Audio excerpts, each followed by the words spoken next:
everybody, welcome to my channel and thanks so much for joining me here today. I call today's video Extreme Fluid Pour because it starts off as a regular fluid pour and then it gets transformed into something totally beautiful. And if you've been seeing my channel for a little while, you know that I have to love my paintings, and I love this one. So just sit back, relax, and enjoy the video.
Here it is. Wow, what beautiful contrast. I just love it.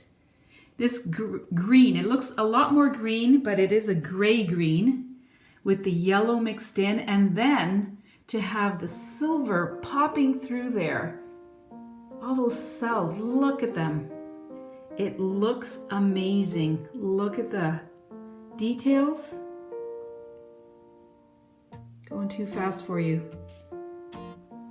Here we go. Look at that. Just beautiful. Marbly look over here, and especially over here. That sweep that comes down, and then the cells up there that bring through the colors. Again with another pop of silver cells up there next to the yellow. It is just beautiful. I love the contrast in this one. Very, very beautiful. When the rain is blowing in your face and the whole world is on your case, I could offer you a warm embrace to make you feel my love. When the evening shadows and the stars appear, and there is no one there to dry your tears, I could hold you for a million years to make you feel my love.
it is. I love it. And I felt the original fluid pour was very beautiful, but it was a bit too dark, so I wanted to lighten it up and give it more interest. And now there's a ton of interest. It's like a rush or something going through to the end there. Is that a mountain? Is that a cave? Is that, you know, a precipice of some kind? It is abstract, and it's whatever you want it to be. And that's what I love about it. You can see something that I don't. And I'd love to hear what you see. But here's some of the details. I think it looks so beautiful. Just swooping down, meeting down at that point there. And if you click on the link you see now, you can see a lot more of my fluid pours and enhanced pours.